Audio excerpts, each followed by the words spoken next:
नुपजेते ते भाग्य तरी नव्हे धनपुत्र दारा निकट वास बरा संतापाई का म्हणे हिची करावी निराशी वळी संतापाशी द्यावा जीव पूर्व पुण्य जरी होती सानुकूळ अंतराय म्हणून नुपजेते ते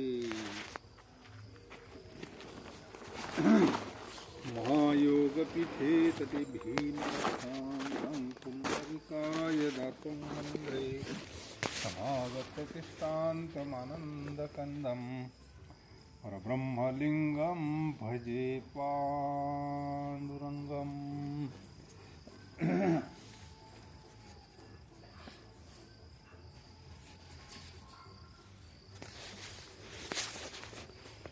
ओम नमो जी आद्या वेद प्रतिपाद्या जय जय सुसंवेद्या आत्मरूपा देवा तुची गणेशो सकलार्थ मती प्रकाशो म्हणे निवृत्तीदासू अवधारी जोजी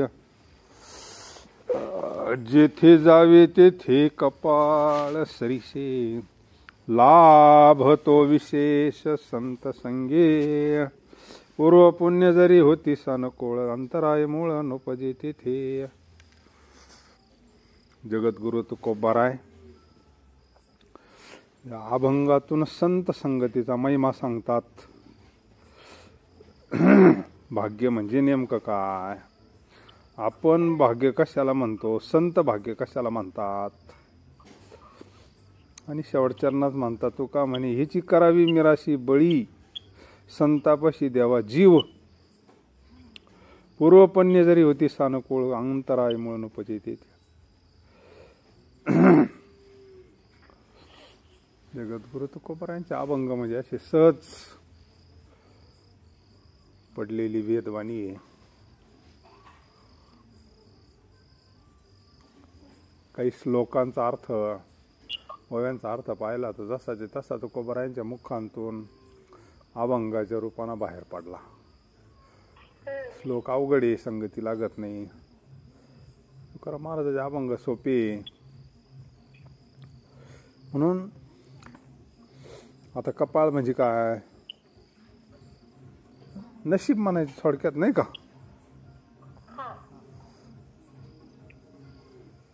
आपल्या जे नशिबात असेल ना ते कुठं जा बरोबरच असतं नाही का।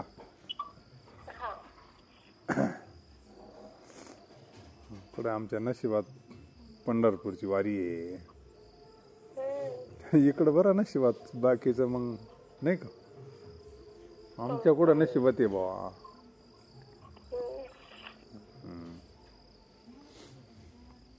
म्हणजे पण म्हणतो ना काय फुटक्या नशिबाचा आहे बाबा। म्हणजे हे सामान्य भाषेतून जरी पाहिलं तर जगद्गुरु तुकोबारायला असं सांगायचं कुठं जा कुठं जा, कपाळ आपल्या बरोबर आहे म्हणजे आपलं प्रारब्ध आपलं नशीब आपलं हे आपल्या बरोबरच आहे ना। अन्न मान धन येतो प्रारब्ध आधीन ते आपल्या बरोबरच असतं सगळं, सिम कार्ड नाही का। कुठं जा, असलं नशिबात तर खायला भेटत, नसलं तर फार आपण जायचा टाइम आणि पंक्ती संपायचा टाइम। जे सुरुवातीला दृष्टांत येतो, महाराजांनी अगोदर दृष्टांत घेतला नंतर सिद्धांत घेतला। लाभ तो विशेष संत संगी, खरा लाभ कुठं असतो, आता आपल्याला त्याचा काही कवय मेळ लागला म्हणून तर आपण सत्संगाशिवाय आपल्याला करमत नाही ना। आता जीवनच झालं ना ते, आता जसं जेवणाशिवाय जमत नाही, रोजचे नित्य नियमच झाला तो, आता चुकल्या चुकल्यासारखं वाटतं असं। आणि किती चांगलं आहे देवाची सेवा घडती ना हो, एवढ्या लांब जाऊन यांना देऊन तरी एवढंच घडत, काय वेगळं घडत आहे, तासभर कीर्तन तास दीड तास, आदब किती आहे, पैसा खर्चाचं वर फडतर फडगणी सगळी आणि पैसा म्हणजे काय लाभ थोडंच आहे काय, समाधान हा खरा लाभ आहे। ही काय आहे? ठीक आहे, आता एक धर्माचं कार्य आहे ते बी, ती एक पांडुरंगाची सेवाच आहे. पण लई अवकाळा होत्यात. हे रोज येणं हो, पेट्रोल नको, कुठं जाणं येणं नको, काय नको, काय वाट पाहणं नको. आता ग्रंथ घेतला बसले का झाली हरिकथा सुरून. काय आपली सदा नाम घोष करू हरिकथा. रोज भगवंताचं कीर्तन कुठं ऐकायला भेटायचे दुसरीकडे आपल्याला? आपणच सांगायचं आणि आपणच ऐकायचं. खरा लाभ महालाभ फुकासाठी. खरा लाभ आहे ना सत्संगामध्ये. आता सत्संग देवच आहे ना. काय आहे? आपला विषय रात्री बी झाला ना. देव म्हणलं का आपल्याला लागतोय सुदर्शनवाला. देवाचं स्वरूप कळायला पाहिजे ना आपल्याला. रात्री पाहिलं ना आपण, शांती आहे देवाचं स्वरूप आहे ना. आपल्याला शांती पाहिजे, सुख पाहिजे ना. मग तो लाभ आहे आपल्याला. व्यवहारातले लाभ लय मोठा लाभ झाला यंदा. लय कांद्याचे पैसे झाले, लई लॉटरी लागते कधी कधी. लाभ आहे तो व्यावहारिक, तात्पुरता लाभ येतो. शाश्वत सुख त्या लाभानं भेटत नाही. उलट वाढते आग. पुढच्या वर्षी डबल कांदे करू म्हणले, याच्यात डबल पैसे झाले पाहिजे. म्हणजे आग वाढली का कमी झाली? इकडं महाराज म्हणतात, तुझी संगती झाली आमुची. हा, सत्संगानं पाप जळत. अहो सत्संग म्हणजे काय? समाधीची ती. समाधीचे सुख सांडावो वाळूनी, ऐसा या कीर्तनी ब्रह्मरस. म्हणजे समाधीत जो आनंद आहे तो कीर्तनात आनंद आहे ना. महाराजांना प्रथम चरणात असं सांगायचंय, जसं जिथं जावं तिथं कपाळ सरीचे लाभ तो विशेष सत्संग. संत संग हा फार मोठा लाभ आहे. काय तुकाराम महाराज एका ठिकाणी म्हणले, 7 दिवसाचा जरी झाला उपवासी तरी कीर्तनाशी सोडू नये. ती कीर्तन तसं पाहिजे ना. मग ते कीर्तनात फक्त उद्धाराचाच विषय पाहिजे, संतांचाच विषय पाहिजे, नामाचाच विषय पाहिजे ना. मग असं कीर्तन असलं तर मग 7 दिवसाचा उपाशी असला तरी सोडू नये. त्याच्यात लाभ आहे ना. काय लाभ आहे? कीर्तनाला गेले काय 1001 रुपये खिशात येते का लगेच?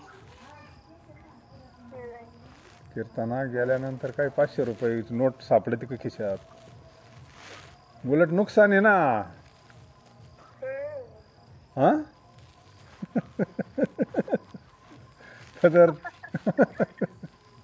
पदर मोड करून जायचं. हो ना. 10-5 रुपये ते बाबाच्या पायावर ठेवायचे, भाड्यात वाढायला पैसे, आणि 500 रुपये हजेरी बुडवली. काय लाभ आहे त्याच्या बसून? हा, तोट्याचा धंदा आहे ना.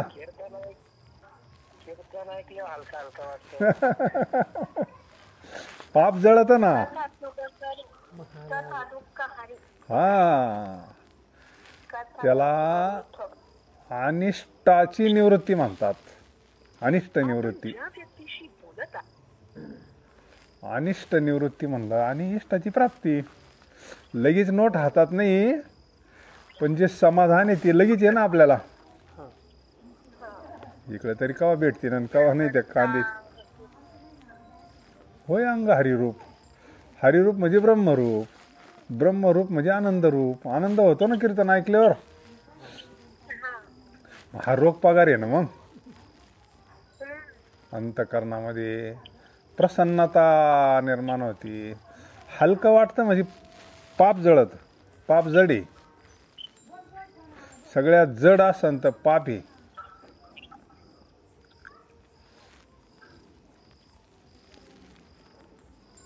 सोसवे ना मज भार आता.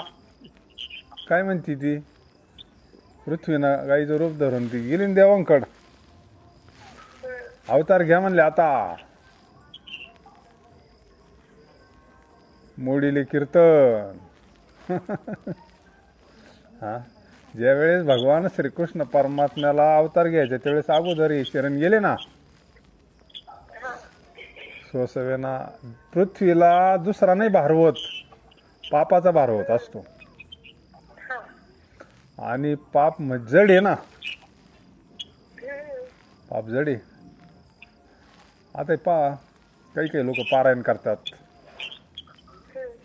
7 दिवस असं भारी पारायण करतात, पहाटे उठून नियमात सगळं भारी.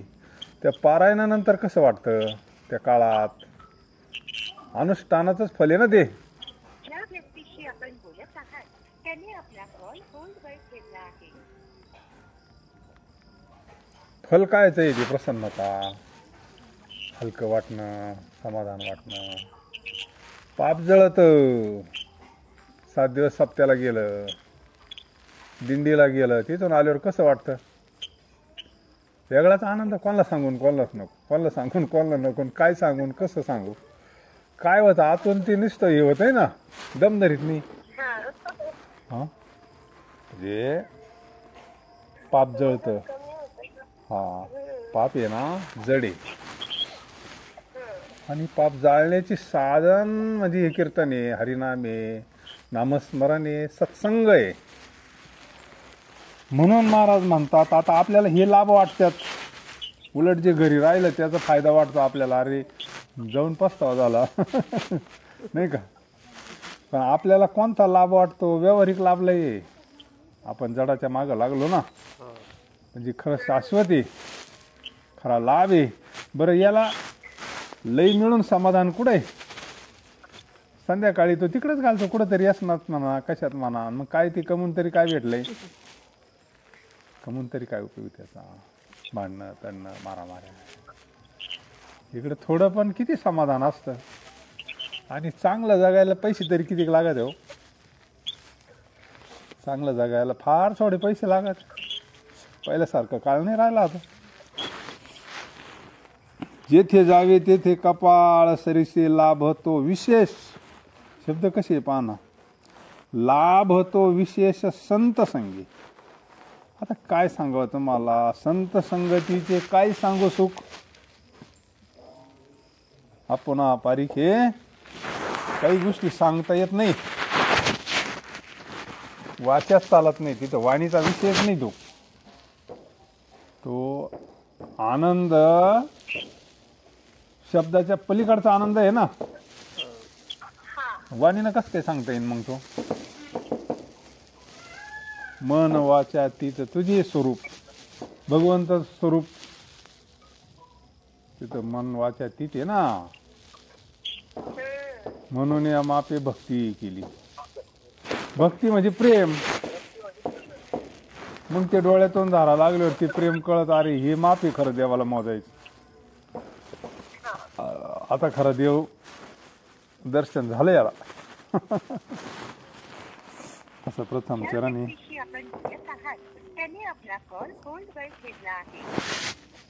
पूर्व पुण्य जरी होती सानुकूळ अंतरायमुळे नपजे तेथे. पण याला पूर्व पुण्य लागतं. सानुकूळ म्हणजे आता पूर्व पुण्य बऱ्याच ठिकाणी पूर्व सुकृताचा, पूर्ण अभ्यासाचा, दास सद्गुरूचा. आणि नाहीतरी आपल्याला परमार्थात आलो म्हणजे पूर्व पुण्य होतं म्हणूनच आलोय ना. परमार्थाला लागतोय पुण्य आणि प्रपंचाला लागतोय पैसा. पुण्य फार श्रेष्ठ. पुण्यच आपल्याला देवाकडे घेऊन जातं हो. हा, कोण पुण्यांचा होईन सेवक. पुण्यामध्ये प्रकार आहे परत. असं कोणतं पुण्य आहे? कोण पुण्यांचा होईन सेवक. विहे द्वंद्वाल ऐशे वर्म मज दावी नारायण. भगवंताला असं कोणतं पुण्य? त्याला शुद्ध पुण्य लागतं, हे भंगार पुण्य चालत नाही. हा, संत भेटायला तर लई शुद्ध पुण्य लागतं. पुण्य फळले बहुत दिसा, म्हणजे बहु जन्माचं पुण्य म्हणून संत भेटले ना. झालो सन्मुख तो काय संत चरण पावलो. संत भेटणं, आपली त्यांच्यावर श्रद्धा बसणं नाही का, असा विषय. हा योग जुळून आला पाहिजे. म्हणून महाराज म्हणतात पूर्व पुण्य जरी होती सानुकूळ, असल्यावर ते उदायला येणारच आहे ना हो. पुण्य असल्यानंतर पुण्य उगत आणि पापही उगत असतं. लईच आजारांना जाम केलं, लईच तारा झाला तर सहज कोणी म्हणते काय नाही, आता ते मागचं खिडीत असन बिचारा नाही का. सहज माणूस म्हणतो असं मागचं काहीतरी केलं असन, काहीतरी तसं काही उगत असतं का ते. तसं पुण्य केलं तर उगन ना, नसलं पहिलं करेल तर आता करायचं. त्याला काय, सारखं नामस्मरण करायचं, आपा पुण्य वाढत. अगोदर पाप जाळ्यामध्ये ती खर्ची पडत बरं का.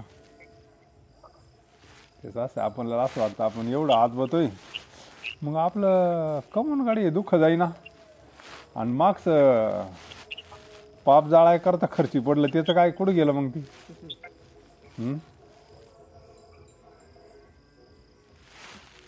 अगोदरच आपलं शक्ती पाप जाळण्याकरता खर्च होती ना, आणि मग पूर्ण पाप जळाल्यावर मग तिथून पुढे बॅलन्स सुरू होती. रामदास स्वामींनी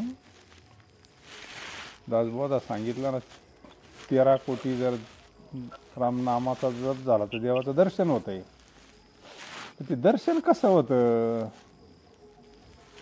आणि काय लगेच दर्शन होतं का. पहिले 1 कोटी पाप जळत, अंतकरण शुद्धीला काही खर्च पडत, संतच्या भीतीला काही खर्च पडत.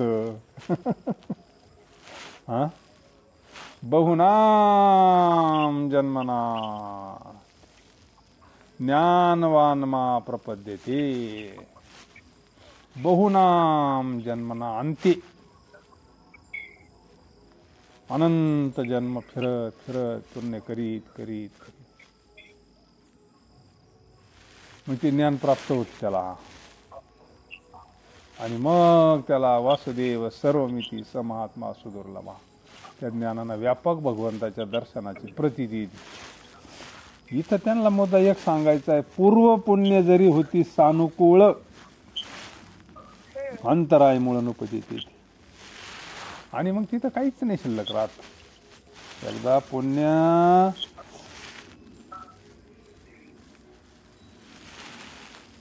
फळाला आलं, भाग्य उजायला आलं, उजळले भाग्य आता. भाग्य म्हणजे पुण्यच ना हो. आपण म्हणतो लय भाग्यवान आहे. हा, आपण काय म्हणतो लय भाग्यवान आहे. मोकार पैसे लोक म्हणजे आपण भाग्यवान कायला म्हणतो. संत त्याला भाग्यवान नाही म्हणत.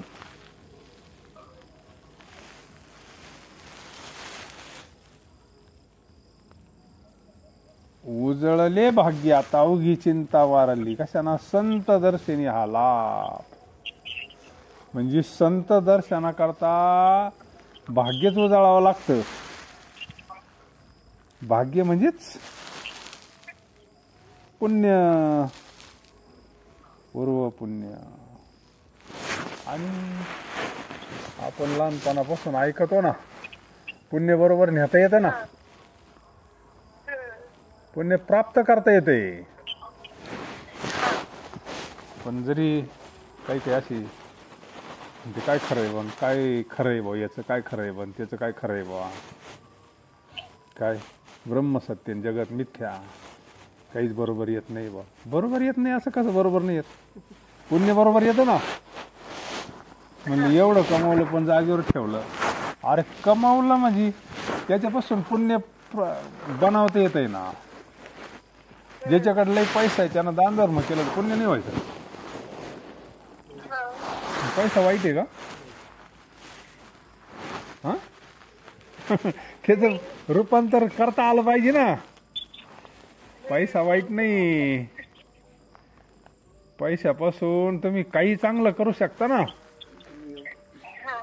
एखाद्याला लय पैसा आहे, स्वतंत्र सत्ता कर ना म्हणा. हा काही पंक्ती पाची पकवान रोज, मोकार दान दक्षिण, हरिपाठवाल्यांना पैसा, कीर्तनवाल्यांना काकड्यावाल्यांना पैसा, निवड धारच पैशाची. दान धर्म, वस्त्रदान म्हणू नका, काय अन्नदान म्हणू नका, जो ज्याला पाहिजे ते आहे रे. मोकार खर्च करायचा, पुण्य नाही व्हायचं का पैशापासून? पैशापासून पुण्य तयार करता येतं ना. पैसा वाईट नाही आहे, त्याचा विनियोग जमला पाहिजे. आणि ज्याच्याकडे पैसा नाही त्याला पुण्य करायचं ठरलं, त्यानं काय करावा? हा उदास विचारी वेच. आणि ज्याच्याकडे पैसाच नाही त्यानं काय करावा? काय पुण्यवंत व्हावी घेता सज्जनाची नावी, नाही का? त्यानं संतांचं नामस्मरण करावं. हरिमुखे म्हणा, हरिमुखे म्हणा. पुण्याची गणना कोण करी? किती काय पुण्याचे मार्ग आहे ना. पैशापासून पैसा वाईट नाही, डोक्यातून काढून टाकायचं. जरी सांगणारे सांगत असले ना, ते असं येईन, ते तसं येईन, काय खरं येईन. अरे काय खरं येईन, पण तुला दिल्यावर तू कसं काय घेऊन जात सांग मग. एवढं वैराग्य सांगतो, असं येईन तसं येईन, काय बरोबर येत नाही. रावण मोकळाच गेला, नामका मोकळा गेला. कार्यक्रम संपल्यावर मग हा कसं काय घेऊन जातो? हा एक व्यवहारी सत्ता आहे, तिचं स्वरूप कळावं. पैसा नाही वाईट, पैशाची आसक्ती वाईट. पैसा कसं काय वाईट असं? आपण तर तिला लक्ष्मी म्हणतोय ना. तिचा विनियोग केला तर तुम्ही किती चांगलं कार्य करू शकता. एखाद्याला दवाखान्याला मदत केला त्याचा प्राण वाचन. एखाद्या गोरगरिबाच्या मुलीचं लग्न करा, तो तुम्हाला आयुष्यभर आशीर्वाद देईल. भुकेल्याला अन्न द्या. एखाद्याला गरीब परिस्थिती, एखाद्याच्या मुलाला शिकवा तुम्ही, तो आयुष्यभर नाव घेईन ना. एखादा संकटात आहे त्याला दान धर्म करा. हे पैशापासून लई पुण्य प्राप्त करता येते, पण ते जमलं पाहिजे फक्त. आणि मग पूर्व पुण्य जरी होती, सानुकूळ अंतरायमुळे नोपजेते ते. भाग्य तरी नव्हे धन पुत्र दारा. आपण कायला भाग्य म्हणतो, आपण कायच्या मागं लागलोय बरं आता. हा महाराज म्हणतात भाग्य तरी नव्हे धन, म्हणजे पहिलं धन घेतलंय, पुत्रानंतर आहे.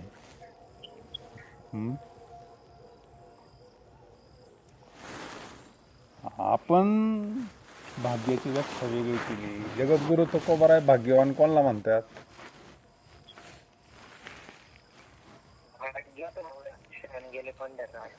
हा विभीषण भाग्यवानी. जो शरण गेला ना भगवंताला, त्यांना पवित्र तुळशीची माळ घातली, भगवंताचं नामस्मरण करतोय, अहो तो शरणच गेला देवाला, तो खरा भाग्यवानी. भाग्यवंत म्हणू शरण. भाग्यवंत आहे, नुसता भाग्यवान नाही. वंत प्रत्यय लागला का विपुल प्रमाणात कृपा. वंत भाग्यवंत,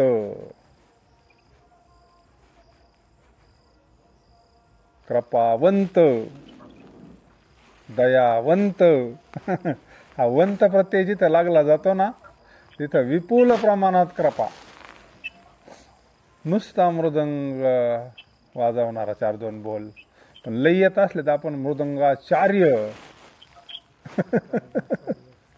म्हणजे हा वंत प्रत्यय जिथं लागला असतो ना, तिथं भाग्यवंत म्हणलंय ना.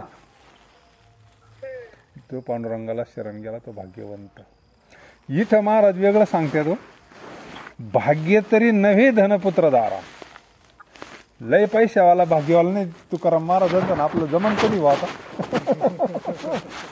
आपला प्रवाह पुढं. हा, आपण लय झोपडीच्या ठिकाणी पोरगी देऊ का? हा, ते हा ना, पहिलं धन घेतलंय म्हणून आपलं अख्खं आयुष्य धन कमवण्याच्या वयाच्यात जात आहे ना. कमवणं अशा मताचे आपण नाही ना, व्यवहारात लागत आहे ना ते. पण तेवढं एकच ध्येय नको आहे. ध्येय भगवंत प्राप्ती पाहिजे, आणि मग ते आपलं कर्म आहे. अन्न मान धन आपले प्रयत्न चांगले, आणि त्यातच जर आपल्या प्रारब्धात असेल तर भरपूर देतो देव, त्याची काही अडचण नाही. पण त्याच्या वाचून नडतही नाही, नडू नये काही. पण लय पैशावाला भाग्यवान आहे हे काय तुकाराम महाराजांची याच्यात बसत नाही. भाग्य तरी नव्हे धन, पहिलं धन आहे, दुसरं पुत्र. लय पोर असलं आपण म्हणतो लय भाग्यवान आहे. हा, बरोबर आहे का नाही? आता मला तो एक प्रसंग सांगितला होता ना, रामदास स्वामींचा एक शिष्य होता ना. मग आता त्यांच्याकडे संन्यासी परंपराच आहे ना. एक जणाला काही असे बोलक्या लोकांनी बरंच हे केलं होतं, काय खरं आहे बा तुला काय आता नाही म्हणले, पोर नाही सोर नाही आमका नाही, तो कसं होईन, तो कायचा उद्धार होतो म्हणले. आता तो कायचा उद्धार होतो, तो कोणी पिंडदानन भानगडीने हे करीन, तो कायचा उद्धार होतो म्हणले का. मग आता त्याला काय, आता गेला स्वामींकडे रडत. स्वामी म्हणले मला असं असं म्हणले ना, आता मग कसं होईन म्हणले.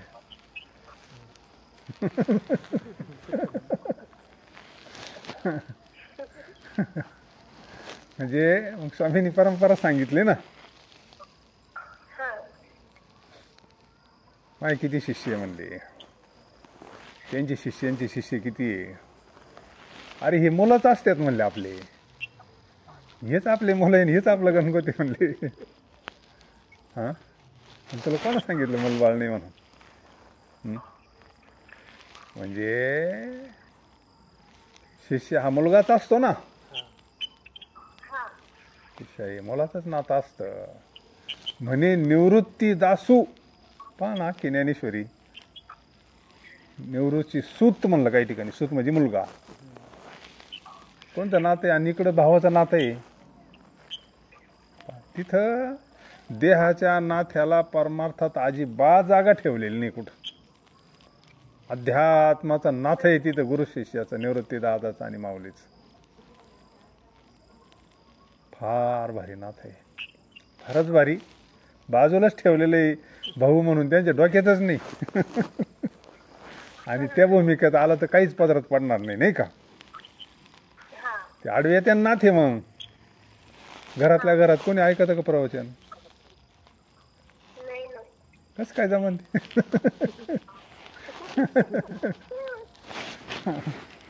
हा, कसं नसतं मग ते सोनारानंच कान टोचावं लागत आहे. ते म्हणते ना पिकत ते विकत नाही.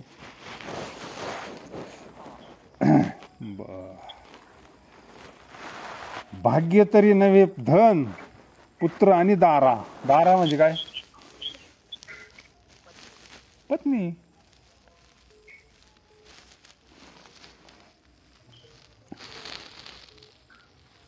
कोण येतो काय कोण? म्हणजे दारा म्हणजे पत्नी. असली तर बिचारी चांगलीच, नसली तर म्हणून भाग्यवान नाही असं काही नाही, नाही का. असली तर चांगलंच आहे. त्याच्यातही समजा तुकाराम महाराजांची सारखी जर असली, यूज काढल्यावानी काढल्यावानी, तर मग महाराज म्हणले आणखीच बरं. नाही का. बरं आहे ना म्हणले, घरी तरी मन नाही लागत, मग देवाकडं मन लागत ना. बायको लई खटाळा असलं मग घरी कायचं मन लागत, ते पटकन निघत ना मग भजनाला पोजनाला काय असं तिकडे बाहेर चिटकत नाही ना. तुकाराम महाराजांचं चरित्र पहा तुम्ही. मैपती महाराजांनी जे चरित्र लिहिलं ना त्याच्यामध्ये एक प्रसंग असा सांगितला, महाराज 2 महिने घरी गेले नव्हते. 2 महिने जिजाबाई ऐकत नव्हती ना. ते मी एवढ्या लोकांना कीर्तन सांगतो, सगळे लोक ऐकत आणि तू ऐकायला तयार नाही म्हणले मला. महाराज 2 महिने घरी नाही ना. पहाटे उठायचं, मंदिरातच झोपायचं. पहाटे उठायचं, इंद्रायणी स्नान करायचं, मंदिरातच काकडा करायचा आणि निघायचं लगेच भंडारा डोंगरावर. जेवण खावण्याची चिंता भगवान जाणे काय असन ती, पांडुरंग जाणे नाही का. रात्री आले का मंदिरात यायचं आणि कीर्तन करायचं, तिथंच झोपायचं. जिजाबाईला वाटलं आज येतीन, मग येतीन, परवाच येतीन. म्हणून असल्यावर किंमत कळत नाही, पण नसल्यावर किंमत कळती. आणि मग याला विचार त्याला विचार म्हणजे ते मंदिरात झोपात यात. मग पहाटेच उठल्या जिजाबाई लवकर. हे नेमकं इंद्रायणीवर निघायचं टायमानं आडवी झाली. कुठं चालले म्हणले. घरी काही मुलं बाळ काही तुम्हाला आहे का नाही म्हणले, काही वाटत का नाही, लग्न काय केलं म्हणले. मग जेव्हा सुरू झाला तडाखा, खाड खाड खाड खाड खाड खाड खाड खाड.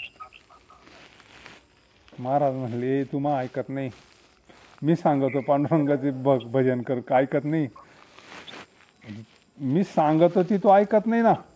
ती म्हणले मी सगळं ऐकन पण घरी चाला बा म्हणले. पाय धरले, तुम्ही सांगन तसं करीन म्हणले मी, पण घरी चला. येतो घरी म्हणले, काय अडचण नाही. तू जर भगवंताचं नामस्मरण करीत असली, भक्ती करीत असली, पूजन भजन, तर मग काय अडचण नाही म्हणले. आले घरी. मग महाराजांनी असा उपदेश केलेला आहे अभंगामध्ये, जिजाबाईला केलेला उपदेश म्हणून ते प्रकरण आहे असं गाथ्यामध्ये. जिजे म्हणले काही बसले या संसारात म्हणले, मसडीन फिसडीन पोरण सोनारे पांडुरंगाला शरण जाय. आमचा मायबाप येतो काही कमी पडून देत नाही म्हणले. सगळं दान करून टाक म्हणले ब्राह्मणाला. आता ही लईच वैराग्य होतं ना. तुकाराम महाराजांचं वैराग्य म्हणजे काय आता प्रसिद्धच आहे ना. आणि त्या संगतीनं झालं ना तिला वैराग्य. उपदेशी शक्ती असते पहा. वैराग्यवान महापुरुषाच्या संगतीत आपण जर राहिला ना, आपल्याला सुद्धा वैराग्य होत. आणि येडपाटाच्या संगतीत राहिलं ना, आणखी येडपाट होईन. काय व्हायचं. हा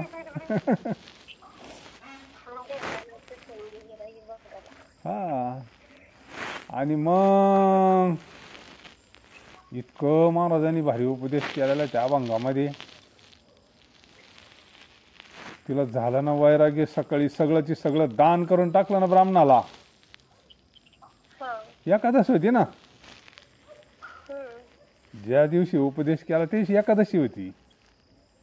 रात्री कीर्तन ऐकलं आणि ते जागरण, ते वैराग्य महाराजांचं सगळं वैराग्य कीर्तन सगळं ऐकल्यावर तिला झालं ना वैराग्य, सगळंची सगळं दान करून टाकलं एकादशी दिवशी. मग काय बेस्ट पैकी अख्खा दिवस कीर्तना कथेत आनंदात गेला. द्वादशी दिवशी सकाळी भूक लागली, पोरं म्हणायला लागले आई भाकर. आता सगळं दान केलं, आता काय करायचं. ते वैराग्य उतरलं ना खाली. मग ना घे मेल्याचं ऐकलं म्हणले. आता वैराग्य टिकत कधी. काय भूक लागली वैराग्य टिकत. आणि मग जिजाबाईला पुन्हा राग आला. म्हणजे हाय ते बाबांना वाटून द्यायला लावलं. त्या काळ्यानंच म्हणले सगळं आमच्या प्रपंचाचं वाटोळं केलं. आता याच्यात डोक्यात दगड टाकी. ते भला मोठा दगड घेतला ना जिजाबाईना, दगडच उचलला. तिथं जी देऊलाचे पांडुरंग आहे ना, स्वयंभू भगवान पांडुरंगाची मूर्ती, विशंभर बाबांना मिळालेला पांडुरंग तसाच आहे ना ती अजून. तो येणं जेव्हा मोठा दगड उचलला दोन्ही हाताना, आणि जेव्हा तडा तडा निघाली ना मंदिरात, घाम फुटला तुकाराम महाराजांना. सोपा खेळ एक. त्याला माहिती हिचं काय घालीन म्हणजे डोक्यात दगड देवाचं. दरवाज्यात गेले तर लगेच रुक्मिणी आडवी, भलं मोठं ताट, हिरेन, माणिकन, मोतीन, पैठणीन, सगळे दागदागिने, काय काय तिथं काहीच कमी नाही ना. खाण्याचे पदार्थ म्हणू नका, भलं मोठ्या ताटामध्ये पार पाहिल्या पाहिल्या गेयाला रागतीनं दिलं दगड खाली टाकून. दगड दिला खाली टाकून, पांडुरंगाकडे गेलीच नाही ना ती. आता काय पांडुरंगाकडे जाईन ती. मग काय आणलं ते, मग काय कपडे काय काय. महाराज म्हणले अरे तुला फसवलं म्हणले. देवापर्यंत जाऊनच दिलं नाही दर्शनाला. म्हणले काय म्हणले याचं काय खरं म्हणले नाही का. पुन्हा महाराज तिला उपदेश करतात, सोने रुपया अमृतिके समान नाही का. काय खरंय म्हणले, विषयाचं काय घेऊन बसले म्हणले. आता तो उपदेश आहे ना, ते अभंग वाचल्याशिवाय नाही कळत. निवांत ते अभंग वाचले पाहिजे. महाराजांनी आपल्या जिजाबाईला पत्नीला केलेला उपदेश म्हणून सेपरेट प्रकरण आहे ते. मग ते उपदेश केल्यावर पुन्हा जिजाबाईला वैराग्य होते आणि पुन्हा सगळं ब्राह्मणाला दान देऊन टाक म्हणले, अख्खच्या अख्खं पारसो काय असं नसन काहीच ठेवू नको म्हणले. आपल्या पोटापुरता पांडुरंग देतो म्हणले आपल्याला, सकळ जीवाचा करीतो सांभाळ. कारे नाठविशी कृपाळू देवाशी, पोषितो जनाशी एकला तो. आपण 9 महिने आतमध्ये होतो, आपली व्यवस्था केलीच मग त्यानं. तेव्हा आपल्याला काही स्वतः काही करता येत होतं का, काही कमावता येत होतं का, काही पगार होता तिथं. म्हणून भाग्य तरी नव्हे धनपुत्र दारा, निकटवास बरा संतापाई. आता संतांजवळ काय सुख आहे हे संतांचं चरित्र वाचल्याशिवाय कसं कळण हो. देवाला संतांशिवाय करमत नाही तर. नाथ बाबांचे इथं हा बाबा किती चरित्र आहे असे संतांचे. संत संगती ही फार श्रेष्ठ आहे. संत संगती, संत संग धरा तुम्ही हरी भजन करा. संत संग धरा तुम्ही हरी भजन करा. पुढं काय,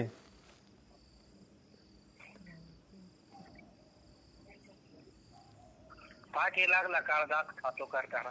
उठा उठा जागा पाठी भयाले मोठे, पंढरी वाचोनी दुजा ठाव नाही कोठे. उठा उठा जागा पाठी भयाले मोठे, आजा मेला पंजा मेला बाप म्हसना गेला.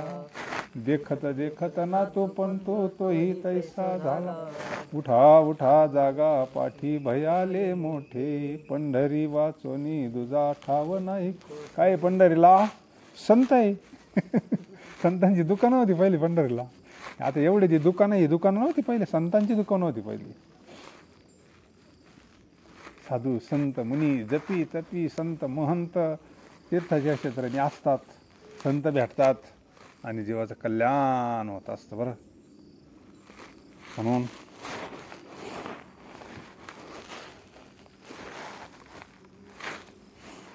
भाग्य तरी नव्हे धनपुत्र दारा, निकटवास बरा संतापाय.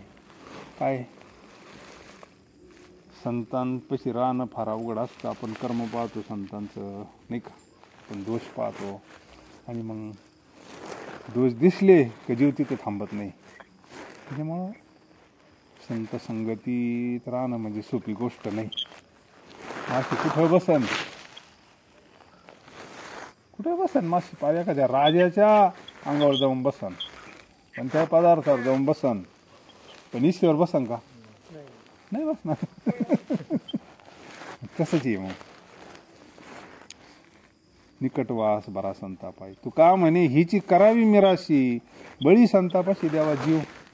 आता जीव दिल्यावर मग एवढा जीव सांभाळून ठेवला, सगळ्यात प्रिय तर जीव, आणि तो मागितलाय आता. तू का म्हणे बळी, जीव दिला. जीव म्हणजे काय हे कळायला पाहिजे. जीव द्यायचं, जीव द्यायचं म्हणजे त्यांच्या पुढे नेऊन कापायचं नाही.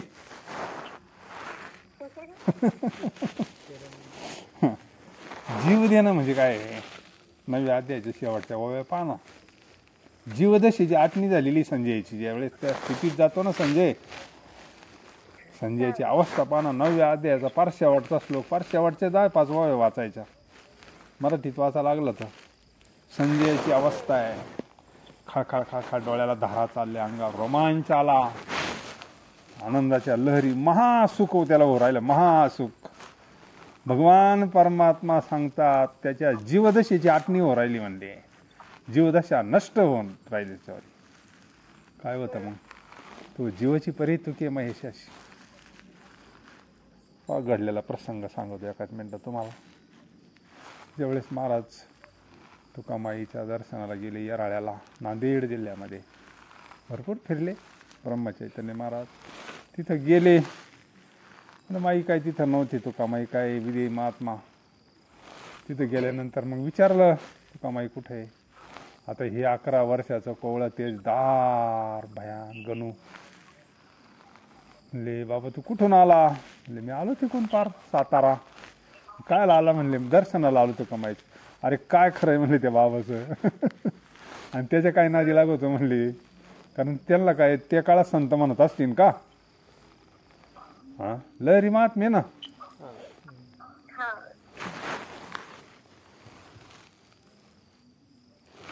हे करेल ना आपलं ऑटो चालू करेल ना,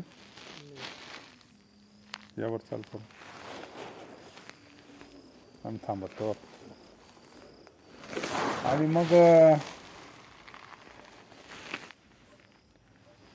तुकामाई कुठेतरी याला गेली होती बाहेर फिरायला. आवाज येतो ना व्यवस्थित. आणि पार दिवस असा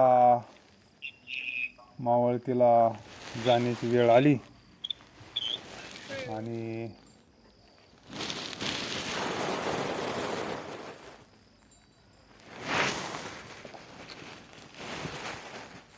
आली तुकामाई तिकून. पाटलानं ऊस दिली होती मुळी भरून. मग ती ऊस वाटीत वाटीत वाटीत पोरं म्हणायचे बाबा ऊस, माई ऊस. आता चैतन्य तुकाराम नाव आहे त्यांच्यावाला, पण प्रेमाना लोक तुकामाई म्हणायची त्यांना, कारण ती कधी स्त्रियांचे कपडे कधी पुरुषांचे कपडे. लहरी महात्मा, विदेही महात्मा, फक्कड महात्मा. आणि मग ऊस वाटीत वाटीत फक्त एक असं टिपरू हे झालं होतं, उरलं होतं. आणि मग महाराज तिथं बसलेलेच होते ना, उन्हा तानाचे आलेले, भूक लागलेली. तुकामाईची वाट पाहतोय. तुकामाई तिकून आली आणि महाराजांची त्यांची नजर झाली. ती तिकूनच आळडत चालली होती. दरोडेखोर आला, सगळं लुटून नेणार, हरामखोर म्हणले, तो जीवच घेतो म्हणले. कोण म्हणत होतं, तुकामाई. आणि अख्खे वर्षात गुरुंचे शोधात हिंडत होते. आणि हे म्हणले आता भाडव्या तो जीवच घेतो म्हणले, हरामखोर म्हणले. दरोडेखोर आला म्हणले, सगळं लुटून नेणारी. कोणालाच काय कळाना ना. कार कावर केलं तुकामाईनं. हे आपले शांत. आणि महाराज उठले आणि चालले दर्शनाला. आणि जेव्हा असं ते ऊसाचा टिपरू वर केला म्हणले, भाडव्या तो जीवच घेतो म्हणले. महाराज म्हणले जीव द्यायला चालू म्हणले. दिला ऊस फेकून, उचललं, जवळ घेतलं आणि आलिंगन दिलं. आलिंगनी संताची हा दिव्य झाली माझी काया. आलिंगन घडे मोक्ष सायुज्यता जोडे. ऐसा संतांचा महिमा झाली बोलायाची सीमा. हे हृदयचे ते हृदय घातले, द्वैतना मोडता केले आपणा. ऐसे अर्जुना म्हणून तुका म्हणे तुका म्हणे हेची करावी मिराशी. बळी संतापाशी द्यावा जीव. पूर्व पुण्य जरी होती सानुकूळ, अंतराय मूळ नुपजे. तेथे जीवदशा नष्ट झाली का तो शिवस्वरूप होतो, म्हणजे मुक्त होतो. कुंडलिकावर देव हरी विठ्ठल. श्री ज्ञानदेव तुकाराम पंढरीनाथ भगवान की जय. गोपाल कृष्ण भगवान. जगद्गुरु संत तुकाराम महाराज की जय. जय हरी. जय श्री राम.